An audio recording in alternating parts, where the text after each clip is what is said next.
سورہ حجرات کی تفسیر جاری ہے اور آج آیت نمبر 11 سے ہم شروع کریں گے۔ اس آیت میں بھی اللہ تعالیٰ کا خطاب اہل ایمان سے ہے۔ یا ایھا الذین آمنوا، اے وہ لوگ جو ایمان لائے، لا یسخر قوم من قوم، نہ مذاق اڑائے کوئی قوم من قوم، کسی قوم سے، کوئی قوم کسی قوم کا مذاق نہ اڑائے۔ عسیٰ ان یکونوا خیرا منہم، ہو سکتا ہے بہتر ان سے، یہ مذاق جن کا اڑایا جا رہا ہے وہ بہتر ہوں ان لوگوں سے جو مذاق اڑا رہے ہیں۔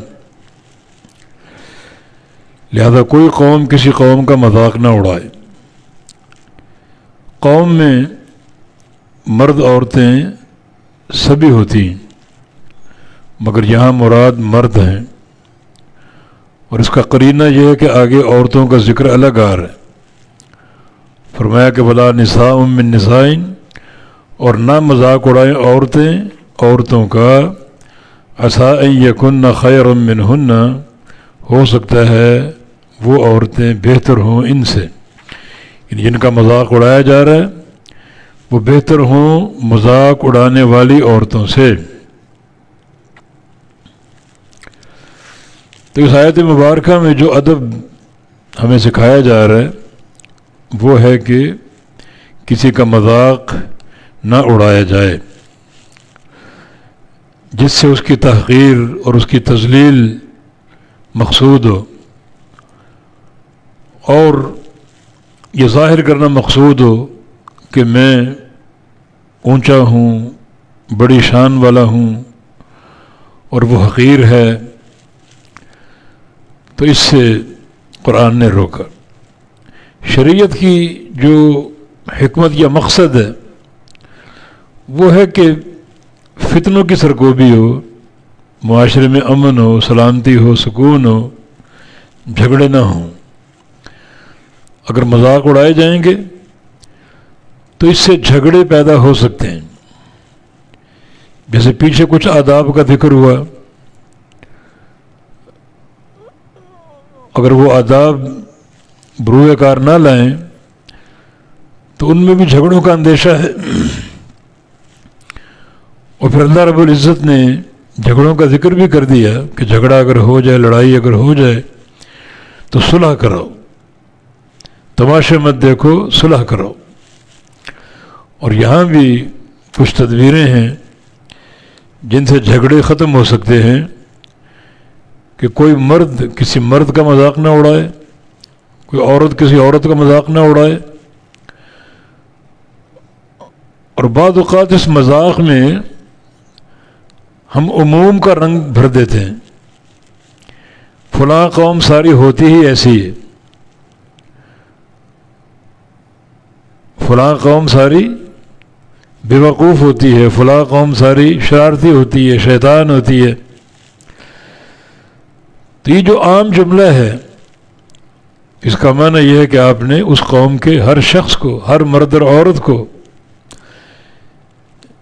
متون قرار دے دیا۔ تو کیا ان سب کا حساب آپ دے سکتے ہیں؟ تو بہت بڑی بات ہے یہ۔ تو اللہ رب العزت نے اس مسئلے کا بالکل سدے باب کر دیا کہ مذاق نہ اڑاؤ، ایسا مذاق جو تحقیر اور تذلیل پر مبنی ہو، اور جس سے کسی کی حقارت مقصود ہو، مذاق نہ اڑایا جائے، نہ کوئی مرد کسی مرد کا، نہ کوئی عورت کسی عورت کا۔ عورت کا ذکر کیوں کیا خاص؟ جب مردوں کے پیچھے ذکر آ گیا، اور نبی علیہ السلام کا فرمان بھی ہے کہ النساء شقائق الرجال، کہ شرعی احکام میں عورتیں مردوں کے ہم مثل ہیں، یعنی عام خطاب مردوں سے ہی ہوتا ہے، اس میں عورتیں شامل ہوتی ہیں، جیسے اقیم الصلاۃ، مردوں کو خطاب، مذکر کا صیغہ ہے یہ، نماز قائم کرو، تو نماز صرف مردوں پر ہی نہیں، عورتوں پر بھی فرض ہے۔ تو احکام کی پابندی میں عورتیں مردوں کے ہم مثل ہیں۔ اسی طرح یہاں جب قوم کا ذکر آ گیا، کوئی قوم کسی قوم کا مذاق نہ اڑائے، تو یہ سب عام ہے، یہ مرد بھی شامل ہیں، عورتیں بھی شامل ہیں، مگر عورتوں کا ذکر الگ سے کیا گیا کہ کوئی عورت کسی عورت کا مذاق نہ اڑائے، اس لیے کہ عام طور پہ یہ خامی اور یہ خرابی اور یہ گناہ عورتوں میں زیادہ ہوتا ہے، اور ان کی زبانیں محفوظ نہیں ہوتی، ان کی زبانوں پر گالیاں اور طعنہ زنی اور پھر طرح طرح کے مذاق اور تحقیر اور تذلیل کے جملے یہ عام طور پہ عورتوں کی زبان پر ہوتے ہیں۔ تو اس لیے شریعت نے خاص طور پہ، حالانکہ مردوں کا ذکر کر دیا، اس میں عورتیں بھی شامل ہیں، مگر الگ سے عورتوں کو حکم دیا کہ کسی عورت کا مذاق نہ اڑائیں، اور ساتھ وجہ بیان کی کہ ہو سکتا ہے جس کا تم مذاق اڑا رہے ہو وہ تم سے بہتر ہو، جب وہ بہتر ہوگا اور تم اس کی تذلیل کر رہے ہو تو یہ تمہاری خلاف ہے۔ واقعی یہ بات تمہارے لیے بڑے وبال کا باعث بن سکتی۔ ایک بندہ نیک ہے، متقی ہے، تم سے بہتر ہے، ایمان میں، عمل میں، عقیدے میں تم سے بہتر ہے، اور تم اس کا مذاق اڑا رہے ہو، تو اس کی نیکی اور تقوی جو تم سے بڑھ کر ہے اور تم اس کا مذاق اڑاتے ہو، تو یہ آپ کے لیے بڑا وبال بن سکتی۔ اور پھر دوسری بات یہ ہے، کسی بندے کی نیکی اور تقوی اس کا مدار اس کا دل ہے، اور دل میں جو چیزیں ہیں وہ خفیہ ہیں، ساری وہ اللہ کے علم میں، ہمارے علم میں نہیں ہے۔ تم بہتری کا معیار بھی ہم مقرر نہیں کر سکتے، کیونکہ دل کے حالات اللہ جانتا ہے، انسان نہیں جانتے۔ نبی علیہ السلام کا غلام تھا، یہ نبی علیہ السلام کے دور میں ایک بندہ تھا، غلام نہیں، عربی، اور وہ اوالی مدینہ میں رہتا تھا، اور نبی علیہ السلام سے اس سے محبت تھی، اور ظاہر ہے کہ وہ بھی آپ سے محبت کرتا تھا بے تحاشا۔ گاہے بگاہے آپ اس سے ملنے جاتے، اور یہ بھی آپ کی تواضع، وہ عربی انتہائی سیاہ فام تھا، اور اس کے چہرے کے نقوش بڑے بدنما تھے، مگر آپ کو اس سے محبت تھی، تو گاہے بگاہے ملنے جاتے۔ ایک دن ملنے گئے تو وہ اپنا کوئی سودا سامان بیچ رہا تھا، نبی علیہ السلام نے اس کو پیچھے سے ایک جیسے جفا ڈالتے ہیں اپنے حصار میں لے لیا۔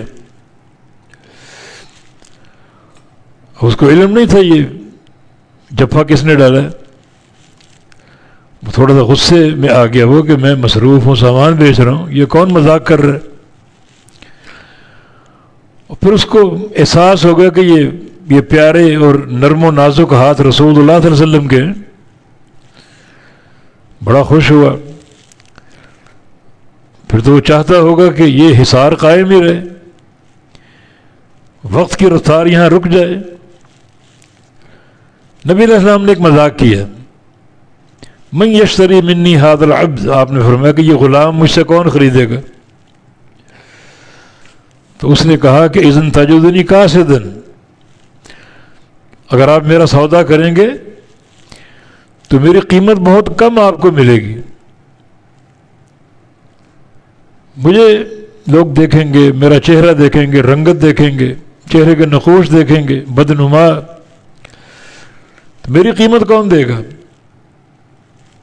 تو رسول اللہ صلی اللہ علیہ وسلم نے ارشاد فرمایا لست عند اللہ بکاسد، اللہ کے نزدیک تم کم قیمت نہیں ہو، اللہ کے ہاں تمہاری بہت قیمت ہے، بہت وزنی ہو تم، کیوں؟ کیونکہ معیار دل کا تقوی ہے جس کو اللہ جانتا ہے. کسی بندے کے اندرونی کیفیت کیا ہے، عقیدے کا علم کیا ہے، تقوی کا علم کیا ہے، اور دل کی نیکی کا علم کیا، کوئی نہیں جانتا، اللہ جانتا ہے. تو تقوی کے معیار بھی آپ مقرر نہیں کر سکتے. پھر کسی کے مذاق اڑانے کا کیا معنی؟ ہو سکتا ہے وہ تم سے بہتر ہو، ظاہر و باطن تم سے بہتر ہو، باعتبار تقوی کے، باعتبار عقیدہ کے، باعتبار اخلاص کے. تو جب ایک بہتر انسان کا مذاق اڑاؤ گے تو مذاق آپ کے لیے وبال بن جائے گا. اس ادب کو یاد رکھو، کوئی قوم کسی قوم کا مذاق نہ اڑائے. وَلَا تَلْمِزُوا أَنفُسَكُمْ، اور مت عیب لگاؤ اپنے نفسوں پر. یہ قرآن کی تعبیر پر غور کیجیے، یعنی اپنے آپ پر جو ہے وہ عیب نہ لگاؤ. حالانکہ مراد آپ کے بھائی ہیں، دوسرے لوگ ہیں جن کا مذاق آپ اڑاتے ہیں اور جن پر عیب آپ لگاتے ہیں. یعنی دوسروں پر عیب لگانا اللہ نے اس کو اپنے نفسوں پر عیب لگانا قرار دیا، کیونکہ اسلامی معاشرے میں مسلمان ایک جسم کے مانند ہیں. کسی کا مذاق اڑاؤ گے تو سمجھو وہ میں ہوں، اپنا مذاق میں اڑا رہا ہوں. جسد واحد کی طرح ہو تم، ایک جسم کے مانند. ہر مسلمان دوسرے کو اپنا جسم قرار دے. یہ تعبیر بہت ہی لطیف کہ مت عیب لگاؤ اپنے نفسوں پر. جن کا عیب لگا رہے ہو وہ تمہارے بھائی، گویا سمجھو کہ وہ تم اپنا آپ ہو. یہ اس کا دوسرا معنی یہ ہے کہ اگر کسی پر عیب لگاؤ گے تو کوئی اپنے اوپر عیب لگا رہے ہو، یقیناً وہ جوابی کارروائی کرے گا. آپ نے عیب لگایا تو وہ آپ کے عیب تلاش کرے گا. آپ نے اس کو رسوا کر دیا، وہ آپ کو رسوا کرے گا. تو یہ نوبت کیوں آئی؟ کیونکہ آپ نے اس پر عیب لگایا. تو اس پہ عیب لگانے کا معنی اپنے اوپر عیب لگایا. جب تم کسی پر آپ عیب لگاؤ گے وہ خاموش تو نہیں رہے گا، یقیناً وہ آپ کی ٹوہ میں رہے گا، آپ کے عیب تلاش کرے گا، اور پھر جب اس کو کوئی عیب مل گیا تو اس کو اچھالے گا. تو آپ خود اس کا سبب بنیں. تو لا تلمزوا انفسکم، اپنے نفسوں پر عیب نہ لگاؤ. انہیں دو معنی ہم نے بیان کیے. ایک یہ کہ جن کا عیب تم ذکر کرتے ہو سمجھو وہ خود میں ہوں، کیونکہ مسلم معاشرے میں لوگ ایک جسم کے مانند ہیں. آپ باہمی محبت میں، شفقت میں، پیار میں کل جسد الواحد ہو، تم ایک جسم کے مانند ہو. چنانچہ اگر آنکھ میں تکلیف ہو پورے بدن کی تکلیف ہے، وہ کان میں تکلیف ہو پورے جسم کی تکلیف ہے، وہ سارا جسم رات بھر تکلیف میں تڑپتا رہتا ہے. تو جب جسد واحد ہو، ایک جسم کے مانند ہو، تو پھر یہ عیب لگانا کسی اور پر، سمجھو اپنے اوپر عیب لگا رہے ہو. یا پھر اس کا معنی یہ کہ جب تم کسی پر عیب لگاؤ گے تو یقیناً وہ آپ کو جواب دے گا، یقیناً وہ آپ کے عیب تلاش کرے گا، اور کوئی عیب اس کو مل گیا تو وہ بیان کرے گا. تو پھر یہ آپ کسی پر عیب لگا رہے ہیں، وہ اس کا سبب بن گیا کہ وہ آپ کے عیب ذکر کر رہے ہیں، آپ کے عیب بیان کر رہے ہیں. آپ نے اس کو رسوا کیا، وہ آپ کو رسوا کر رہے ہیں. تو کسی پر عیب نہ لگاؤ، اس میں کوئی بندہ قابل معافی نہیں. سیدہ عائشہ صدیقہ رضی اللہ عنہ ام المومنین، انہوں نے نبی علیہ السلام کی بیوی صفیہ رضی اللہ عنہ کو قصیرہ یا قصیرہ کا، وہ چھوٹے قد کی، ان کے اس عیب کا ذکر کر دیا. تو رسول اللہ علیہ وسلم نے کیا فرمایا؟ لقد قلت کلمۃ، لقد قلت کلمۃ لو مزجت بماء البحر لمزجت. عائشہ تم نے اپنی زبان سے ایسا بول دیا، اگر اس بول کو سمندر میں ڈال دیں، سمندر کے پانی میں ڈال دیں تو سارا پانی خراب ہو جائے، سارا پانی بدبو سے بھر جائے، تعفن سے بھر جائے. ایسا کلمہ تم نے کہہ دیا. تو یقیناً یہ عیب جوئی کرنا اور عیب لگانا یہ کبائر میں سے، سورہ حجرات میں جن آداب کا ذکر ان میں اس ادب کو بھی شامل کیا گیا، کسی پر عیب نہ لگاؤ. ولا تنابذوا بالالقاب، اور نہ ہی ایک دوسرے کو پکارو. یہ تنابذ باب تفاعل ہے، اس میں تشارک کا معنی ہے. ایک دوسرے کو مت پکارو بالالقاب، برے القاب سے. القاب لقب کی جمع ہے، لقب اچھا بھی ہوتا ہے برا بھی ہوتا ہے. تو یہاں چونکہ ممانعت ہے، قرینہ ہے یہ ممانعت کا، تو پھر یہاں القاب سے مراد برے القاب جو کسی کے لیے اذیت کا باعث ہو، تکلیف کا باعث ہو. تو مت پکارو ایک دوسرے کو برے القاب سے. یعنی زید عمر کو، عمر زید کو، آپس میں ایک دوسرے کو برے عیب سے مت پکارو. بئس الاسم الفسوق بعد الایمان، فرمایا کہ برا ہے فاسق نام ہونا ایمان کے بعد. بئس الاسم الفسوق یعنی بعد الایمان، یعنی ایمان کے بعد یہ فاسق ہونا برا نام ہے. مانا جو بھی تم کسی کا برا نام رکھو گے وہ فسق ہے، فجور ہے، وہ گناہ اور نافرمانی ہے. کوئی بھی برا نام رکھو کسی کا جس میں اس کی تحقیر مقصود ہو، اس کی رسوائی مقصود ہو اور اس کو ذلیل کرنا مقصود ہو، تو ایسا فعل ہرگز نہ کرو جو شرعی آداب کے خلاف ہو.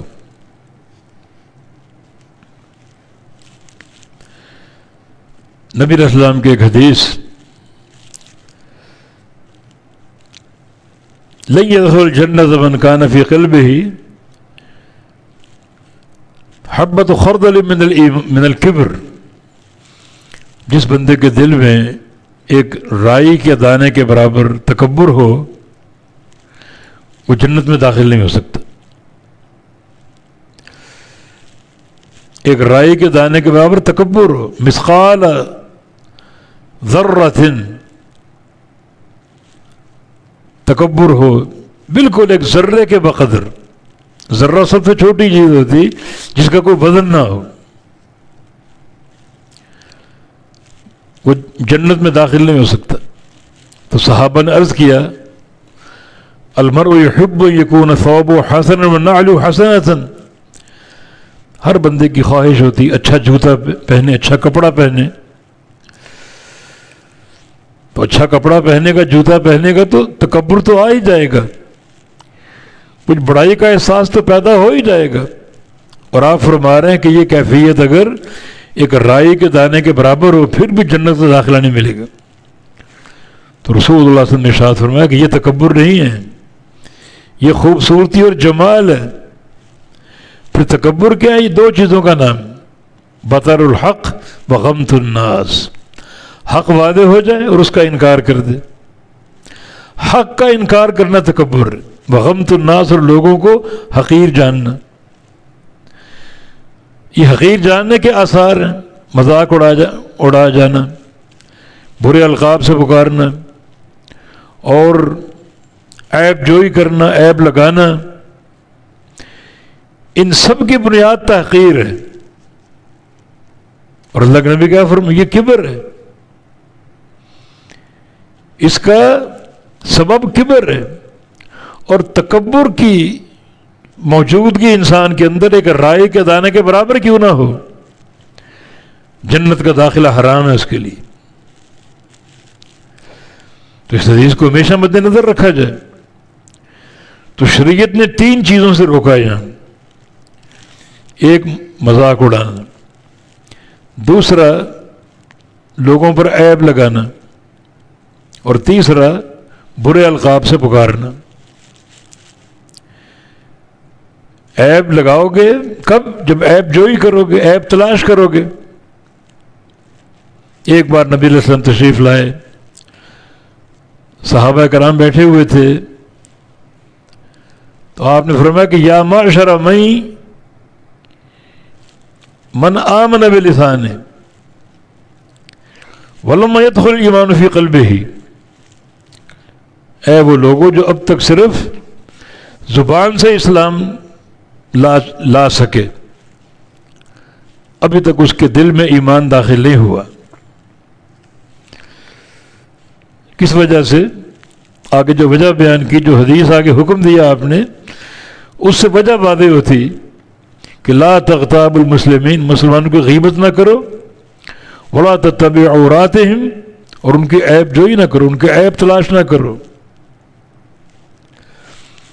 مانا یہ مرض اگر کسی بندے میں موجود ہو تو نمازوں کے باوجود، روزوں اور حجوں کے باوجود ایمان اس کے دل میں نہیں اترا، زبان تک محدود ہے. تو فرمایا کہ اے وہ لوگوں جو زبان کے مسلمان بن سکے، اب تک ایمان ان کے دل میں داخل نہیں ہوا، غیبت نہ کرو. مانا غیبت کرو گے تو ایمان اوپر ہی اوپر ہے، اندر داخل نہیں ہوا. اور نہ مسلمانوں کے عیب جوئی کرو، ان کے عیب تلاش کرو. عیب تلاش کرو گے تو مانا ایمان اوپر اوپر ہے، دل میں داخل نہیں ہوا. تو ان آداب کو سیکھو. وَمَن لَّمْ يَتُبْ فَأُولَٰئِكَ هُمُ الظَّالِمُونَ. اور جو توبہ نہ کر سکا وہ لوگ ظالم ہیں.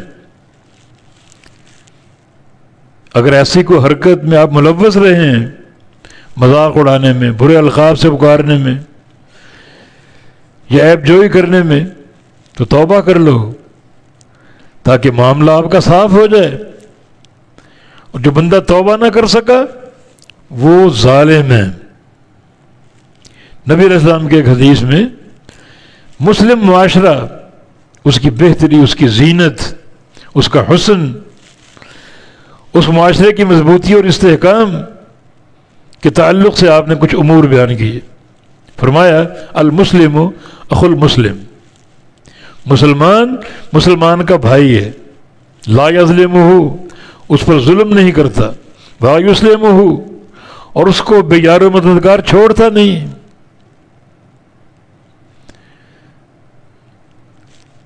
ومن کان فی حاجت اخیہ کان اللہ فی حاجتہ. اور جو بندہ اپنے بھائی کی کسی حاجت میں اس کو پورا کرنے میں مصروف ہو، اللہ اس کی حاجت پوری کرے گا.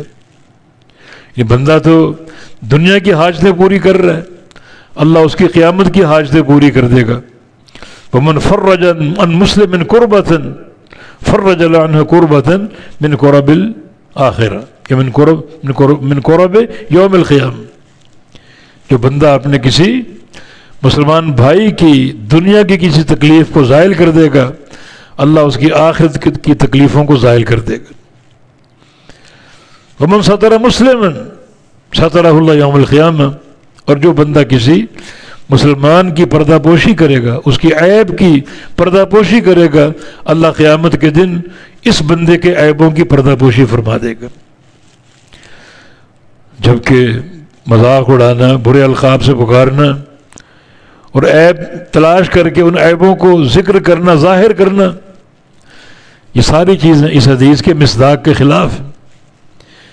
پردہ پوشی کرو، اللہ آپ کے عیب ڈھانپ دے گا، آپ کے عیبوں میں پردہ ڈال دے گا. تو یہ وہ امور ہیں جو مسلم معاشرے میں آپس میں محبت، مودت اور دوستی اور پیار کی راہیں ہموار کرتے ہیں. اور اس کے برعکس اگر ہم عیب جوئی کریں، عیبوں کو تشہیر کریں، برے القاب سے پکاریں، تو یہ چیز معاشرے کے بگاڑ کا سبب بن سکتی.